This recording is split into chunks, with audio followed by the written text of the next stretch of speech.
9 मई से 12 मई तक के हाई टेम्परेचर में दौड़ने वाले दो जो कांस्टेबल की फिजिकल प्रोफिशिएंसी टेस्ट दे रहे थे, उसमें दो नौजवानों की डेथ हो गई, जिसका मुख्य कारण ये था कि हाई टेम्परेचर के कारण वे उन पर बुरा प्रभाव पड़ा।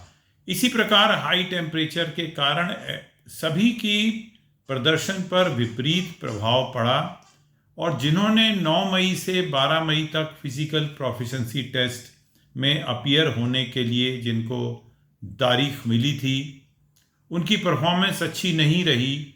उनकी ओर से मैंने हाई कोर्ट में 4-6 याचिकाएं दायर करी, जिसमें 100-200 कैंडिडेट्स थे जो कि रिटन टेस्ट में निकल गए थे और फिजिकल प्रोफिशिएंसी टेस्ट में उनकी परफॉर्मेंस अच्छी नहीं रही। उस अच्छी परफॉर्मेंस नहीं रहने का मुख्य कारण यही था कि हाई टेम्परेचर में धूप में बिना कहीं छाया के उनको कई कई घंटे 2-4-6 घंटे इंतज़ार करवाने के बाद दौड़ाया गया, तो अच्छे से वो दौड़ नहीं सके। इसीलिए सिंगल जज ने, दो जजों ने ये अंतरिम अनुतोष पारित किया था कि इनको फिजिकल प्रोफिशिएंसी टेस्ट में अब अपीयर होने दिया जाए, क्योंकि अब 6 जून से जो नया फिजिकल प्रोफिशिएंसी टेस्ट हो रहा है, शारीरिक सौष्ठवता जो प्रतिस्पर्धा हो रही है, उसमें इनको भी भाग लेने दिया जाए।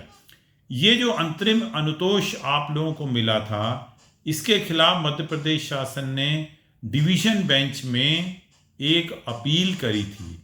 ये अपील की पक्की सुनवाई 7/7/2022 को की गई, जिसका कि आज तक निर्णय नहीं आया। और सवेरे शाम आप लोग भी हाई कोर्ट की वेबसाइट को चेक कर रहे थे, मैं भी चेक कर रहा था। मैं तो अपना मुंशी भेजकर, क्लर्क भेजकर हाई कोर्ट के चीफ जस्टिस की कोर्ट से भी इंक्वायरी करी, तो मालूम चला अभी तक जजमेंट नहीं हुई। अब ये जजमेंट आई है और इस जजमेंट में लिखा हुआ है कि ये जजमेंट 18/7/2022 को निर्णय पारित किया गया। ये बात तो खैर गलत है, क्योंकि 18/7/2022 को मैं खुद अदालत गया था, कोई निर्णय पारित नहीं किया गया था। ये निर्णय अभी करीब 2 घंटे पहले ऑफिशियल वेबसाइट पे परिलक्षित हो रहा है। इसमें ये लिखा है कि जो सिंगल बेंच ने जो अनुतोष दिया था उसको निरस्त किया जाए और अब आपकी याचिकाओं की पक्की सुनवाई हो।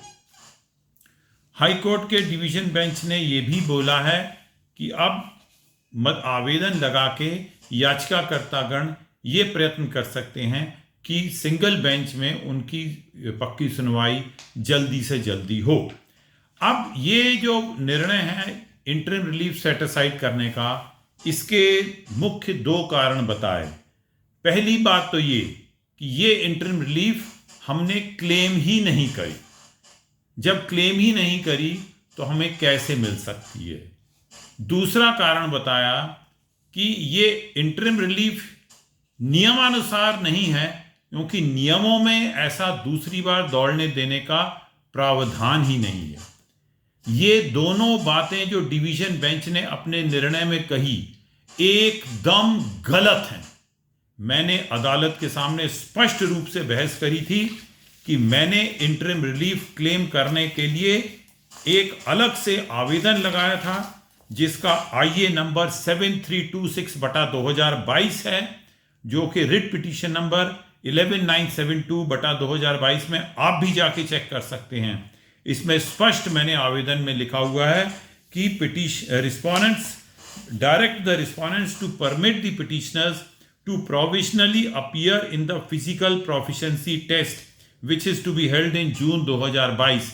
ये मैंने स्पेसिफिक अदालत को बताया भी था, चीफ जस्टिस साहब को अच्छे से मैंने बताया था, फिर भी ये बात निर्णय में गलत लिखी है कि मैंने कोई ऐसा प्रार्थना नहीं की। चलो ठीक है, शैलेश कुमार तिवारी में ये प्रार्थना नहीं करी थी। मैंने तो 4 और कनेक्टेड केसेस में भी आर्ग्यूमेंट किया था, रवि वर्मा के प्रकरण में भी आर्ग्यूमेंट किया था। उसमें तो इंटरिम रिलीफ मैंने मुख्य याचिका में ही करी थी। तो वो बात को नजरअंदाज करते हुए डिवीजन बेंच ने बहुत ही हाइपर टेक्निकल ग्राउंड में और बहुत ही गलत निर्णय देते हुए मेरी इंटरिम रिलीफ सेट असाइड करी है। कोई बात नहीं। अब दूसरी बात जो उन्होंने कही है कि नियमों में प्रावधान नहीं था, यह बात भी एकदम गलत है मेरे दोस्तों। डिवीजन बेंच का निर्णय एकदम गलत है। इस नियम में स्पष्ट लिखा हुआ है, मैंने नियम पढ़कर सुनाए थे। नियमों में स्पष्ट लिखा है कि जब आप मौके पर जाओगे तो आपको 800 मीटर की दौड़ एक बार दौड़नी मिलेगी।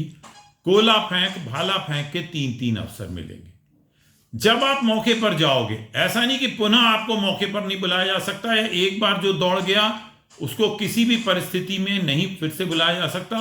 और तीसरी बात जो सबसे महत्वपूर्ण थी, मैंने सभी मुकदमों में मध्य प्रदेश शासन के उस आदेश को भी चुनौती दी थी, 12 मई 2022 के आदेश को, जिसमें उन्होंने सारा एग्जामिनेशन पोस्टपोन किया। मैंने बोला यह आदेश गलत है, सारा बाकी फिजिकल एग्जामिनेशन पोस्टपोन आपने अच्छा किया, पर जो बच्चे 9, 10, 11, 12 को ऑलरेडी दौड़ चुके हैं उनके लिए इस आदेश में कोई प्रावधान नहीं है, इसलिए उनका भी 9 तारीख से एग्जामिनेशन पोस्टपोन करने का आदेश होना था। तो ये आदेश को और वाइड स्पेक्ट्रम होना था, ऐसा मैंने अनुतोष मांगा था। ये सारी बातों को नजरअंदाज किया। इतने दिनों बाद निर्णय आया और वो भी मेरी बहस, जो कि सारी रिकॉर्डेड है। मेरा ख्याल यूट्यूब में आप लोगों में से कईयों ने देखी होगी और कईयों ने रिकॉर्ड की होगी। मैंने पूरी बहस करी थी। अब मेरे प्यारे दोस्तों, इसके 2 विकल्प हैं। पहली बात तो ये, अपन ने जितनी भी याचिकाएं प्रस्तुत करी हैं सभी याचिकाओं में अपन अर्जेंट हियरिंग लगा के जल्दी से जल्दी निराकरण करने की कोशिश करें। मुझे उम्मीद है कि मैं सिंगल बेंच को कन्विंस कर लूंगा कि मेरा केस बहुत अच्छा है, ऐसी मेरे को उम्मीद है। दूसरी बात, जब सिंगल बेंच ये निर्णय कर रहा होगा तो डिवीजन बेंच का एक निर्णय उसके आड़े आएगा, क्योंकि डिवीजन बेंच ने ये ऑब्जर्वेशन करी है कि नियमों में ऐसा प्रावधान ही नहीं है कि दूसरी बार आपको दौड़ने दिया जाए। ये वाला सेंटेंस थोड़ा आपत्तिजनक है।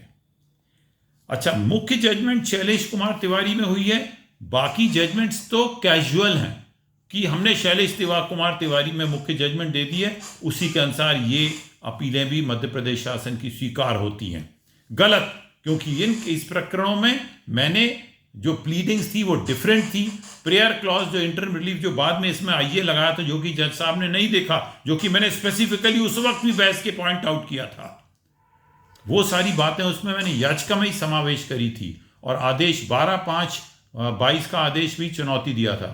तो अपने को बिल्कुल डिवीजन बेंच के आदेश से डरना नहीं है, सिंगल बेंच के सामने दिलेरी से बहस करना है। मुझे पूरा विश्वास है कि या तो सिंगल बेंच जीत जाएगा, या अगर आप इस डिवीजन बेंच के निर्णय को सुप्रीम कोर्ट ले जाना चाहते हैं तो वो भी एक विकल्प है। पर मेरा ख्याल बेहतर होगा कि हम पहले सिंगल बेंच के सामने सारा प्रकरण एक बार बहस करके एक अथॉरिटेटिव निर्णय ले लें, फिर उसके बाद ही कहीं हम आ जाएं। तो don't be hopeless, we will fight.